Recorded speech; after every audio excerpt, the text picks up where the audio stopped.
Hello and welcome to Board Stupid. My name's Wayne. And I'm Matt. And welcome to our Hype Factor episode for February 2024. Matt, we are excited about all of the new board games coming out in 2024. Absolutely. So we had a look at what's coming out, allegedly coming out 2024. Important to remember. And our list goes over 50 already.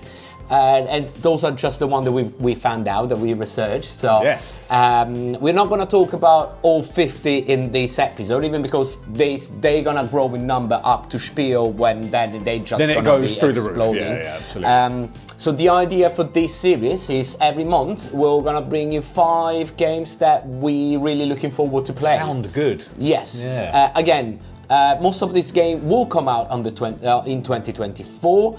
Some may not, but that's the information that we got at this right moment is that they're gonna be delivered and they're gonna go retail in 2024. Absolutely. This is not a video about crowdfunding, GameFound, Kickstarter things. These are games that you can actually go out and buy. For the most part will be the case, or will come to retail post crowdfunding, but we're going to focus ideally on stuff that you can actually come and get. So with that, let's dig into our first choice. Actually, no, let's not do that. No, before that, you click the subscribe button and then we look at the 5 games for this month. Did you do it yet? Go. Good. Okay, we're going to look at number 5. Let's go.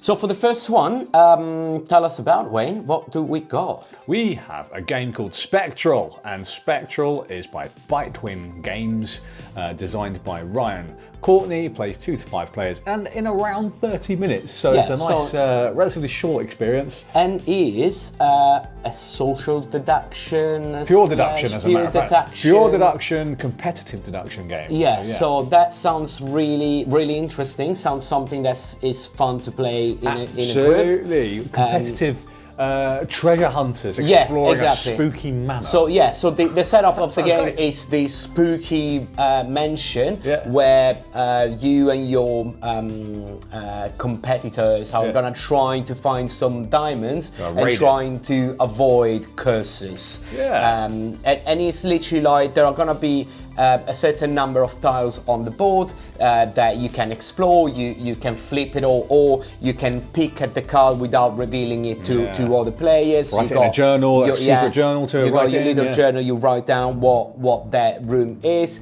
and each of the cards is gonna give an indication to where the gems or the curse are going to be, with special symbols that is gonna tell you. For example, there is a gem 2 left from this card, or there is a curse on the opposite side of the board from this card, and you write all your numbers and stuff, and then at the end of the game you need to position your you're kind of like bidding on the different things with your treasure hunters, with a little bit of bidding and bluffing as well. Yeah, exactly. So you might know that there is a diamond there, but you kind of want to leave it a little bit like going undetected from the other players. And it sounds really interesting. We love a deduction game. I think they are really fun. The fact that this one promising to play in 30 minutes is great, because it's always like it'll get to the table. Yeah, exactly.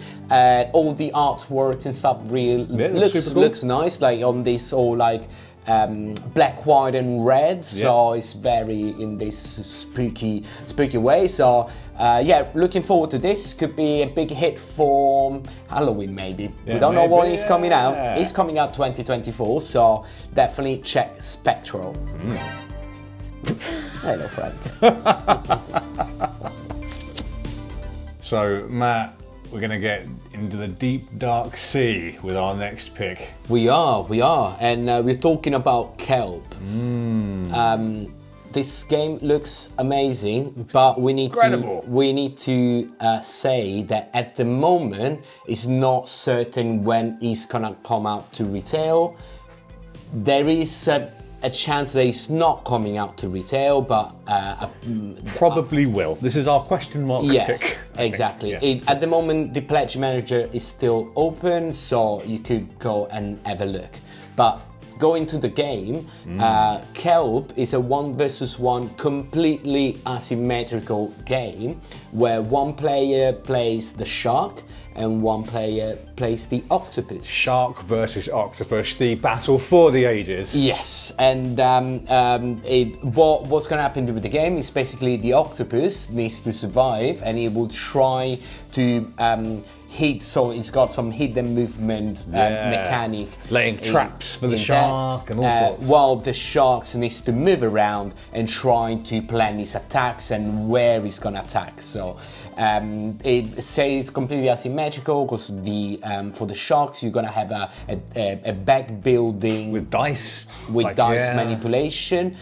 So this is how more or less you're going to try to find out. While the octopus is going to have his car building elements, and plus the fact that he moves around the board trying to escape the shark. It looks super fun, and the production is stunning. Great colorization. Yes, it looks absolutely fantastic. Theme. Yes, brilliant one. This one, I'm super excited about it. Yeah, it sounds like it's going to be quite deep because the gameplay it says it's between 40 and 60 minutes. Yeah. So I see this being like quite of a tense game, but it looks amazing. So definitely have a look. Whatever, if you're a shark or an octopus. Let us know in the comments below. Are you team shark or team octopus? For the next one, we love a sci-fi game, so of course we must include one, but this is a very, very special one. Tell us about it. A very special one. This game is Arcs, which is by the design team that brought us such games as Oath and one of our favourites of all time, That is Root. So. Absolutely, and this is going to do sci-fi space strategy in a really interesting, unique way. Yes, it does. It's something that probably we haven't really seen before. That is a strategy game based on trick taking. Yeah. So trick taking in a space. Yeah. They've basically done what they normally do, which is take a genre of games, in this case the Space 4X, deconstruct it and do something completely different and unexpected. And that's why I'm super excited about this game. Yeah, especially because we know that it are the same guys, again, they delivered Oath and Root, so two fantastic games. So you can imagine like what style of artwork is going to be. Kyle Theron's artwork is incredible, as always. As always, exactly. And it sounds fantastic. Again, is it Root in space? No, it's not Root in space. Completely different. It's something completely different that we can't wait to play. I think it's coming out. It's going to be delivered very soon. Very soon. At this time, and it should go on retail again soon as well. Basically straight after, as per Root and Oath in that case. It's a phenomenally interesting theme. The structure of the game is interesting as well. You can play it as a standalone, or you can play it as a 3-arc story, right? And do like 3 games in a row for like an epic game. And that would be a dynamic, changing, interactive story as you go. So it's kind of like mini campaigns. Yeah, like a mini campaign. So it's not like you need to commit to 20 games, to 20 games to find out who wins at the end. It's a very short 3 scenarios. Sort of mini structured campaign with different branching things that you can do and the ways that you upgrade your civilization. It just looks so fascinating, and I implore you to go and have a look at the Kickstarter page and also look at all of the updates, because the game has changed dramatically. You say you when the game came out on Kickstarter now, what, a couple of years ago? A year and a half, something like that. You did the print and play. We did a print and play on the very first version of the game. We did a podcast about it, which you can find if you do some Googling and find that. So I am thrilled to find out how it's changed, and from everything I've read and seen, it's changed for the better. This is one of the, we can't wait to have on our table, so definitely have a look at Arcs. Yeah, please do. So Matt, let's dig into our next choice, and this one, limited news on it, limited information, but it sounds super cool. Yes, and we're going to the desert, and in the desert we got a lot of sand. We do, and sand is our choice. Sand apparently it's going to be a 1 to 4 player. Yeah, 1 to It's going to play around 2 hours time. Yeah. And it's something that is not often used as a pure mechanic. It's a main mechanism. Yeah, and it's pick and deliver. Yeah. That means that you're gonna go across the desert and you're gonna try to find the gold and bring it from one place. Yeah, get goods, sell goods, pick up and deliver stuff and get gold. To the other, Yeah. while riding a giant caterpillar. What's the Italian for caterpillar, Matt? I can't remember actually. You've been in England too long, mate. Mille piedi. Okay, millipede. There you go.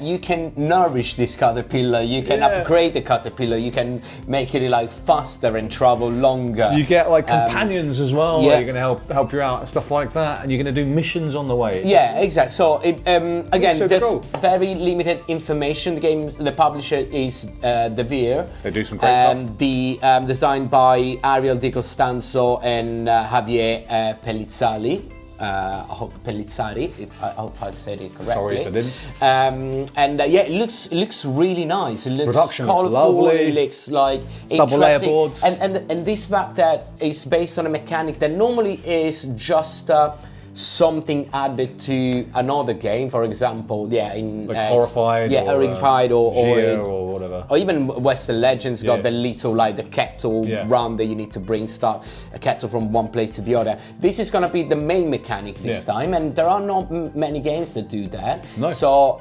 again, looks really interesting. The board looks really colourful and pleasant to look at. So we are really interested in this one. I'm sure that in the upcoming months, as soon as we got to know more about this game, we might do a little bit more insight on this. But for now, just have a look to Sand. Okay, let's talk about the last one for this episode, for this February episode, and we're talking about a legend. We're talking about a game designed by Renin Knizia. The guy behind Quest of El Dorado, behind Ra, behind Babylonia, behind just thousands of titles. The Good Doctor, and he's teaming up with Ian O'Toole, that is the artist, and legendary artist. Yeah. Probably one of the best artists in the board game industry at this point. Especially for things like readability, but he did like Escape Plan, which is one of my favourite games of all time. He's done a lot of the Lacerda games like On Mars and all of those games, and he's done phenomenal art on all of that stuff. Yeah, so, and the guys teamed up to bring us a Euro game. This is Wayne territory, so let's talk about it. This is my pick. So this is Cascadero. So Cascadero, I probably said that wrong, or Cascadero. Cascadero. Let's try it like that. Let's do some sounds Latin better coming from you. Cascadero. Yeah. Exactly. From the Romance language, it sounds better. It sounds better. It sounds smexier. So this is a Euro game from, again, Renin Knizia, and we have tile laying, because of course we do. We have little placement of tokens. We have chaining, so you're trying to create sort of routes and chains together. You've got tracks for scoring up as well. And this game is interesting because this does something that I've quite liked recently in games, where it gives you two competing scoring mechanisms. Yeah. The ones that give you tension. Things that we saw in things like Maps of Mystera and other games like that, where you've got, I could score this way, or I could score this way. And sometimes they don't go together. Yeah, I love that. So if you can make them overlap in some way, then great, and you get some sort of bonus. But typically, you're going to be, trying to deciding which way you want to go. So, absolutely. And it's done. It looks like it's going to be a super smart design. I mean, Renin Knizia has made some of my favourite games ever, including Ra and including Quest for El Dorado. Obviously, with someone that's designed so many games, literally 1,000, I think, at this point, it's like a record.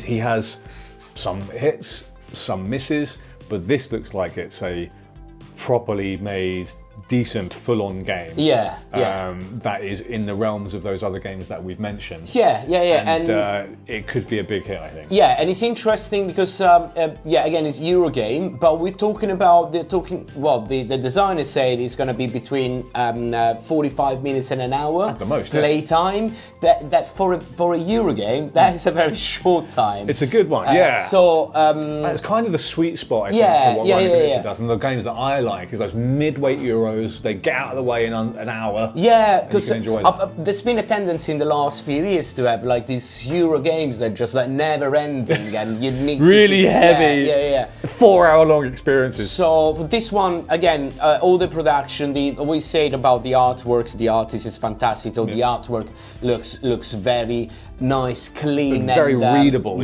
Great board state stuff. And so far, what we saw about this game really got us excited to get our hands on it. This will be one of those games, I'm sure, which one of those things that really special Reiner Knizia games do, where you'll play it and about halfway through your first turn you'll go, oh, that's clever. Yeah. Oh, that's clever. Yeah. And then you'll immediately start thinking about, oh, I could really do this on my next turn. Yeah, How exactly, can I play it? exactly. I just got a good feeling about this one. And so I don't think we can go too far wrong with Mr. Knizia and Mr. O'Toole. So do check out Cascadero. Cascadero. Like how he like said how it. I say. So that was our first episode of the Hype Factor, title to be confirmed. We'll see by the end when you view this. But Matt, that's what I'm going to try and convince him to call it. But again, this is serious. It's not like the top 5 games that are going to come out this year. So we're trying to bring you this series now every month or something like that. And what we're going to discuss our pick for that specific month of games that are coming out, also allegedly coming out in 2024. Again, there are so many games. We are gonna pick the ones that interest us and hopefully will interest you. We're gonna try to pick up games that are less already on the hype list. For example, we know that Wingspan is coming out this month, and everybody's talking about that. So, well, we're trying to do something slightly different, or something that I'm really excited about as well is for example, the expansion for Hit coming out. But we're trying to give you something to look for in the next few months. And it's coming from us, and it's stuff that we're genuinely excited about. So that's what you're going to get from our channel. It's just stuff that we care about, and that's it. And hopefully that you care about it too. Hopefully we give you you will find some games that you never heard before, and you're going to go check it out. So absolutely. And if you have found out some games through watching this that you've never heard of before, let us know in the comments below. And if you like this content, Matt, tell the people. Like, share and subscribe, because that's the most important thing you can do for us. Absolutely, and we love you for it. Thanks for watching. We'll catch you again real soon. Ciao.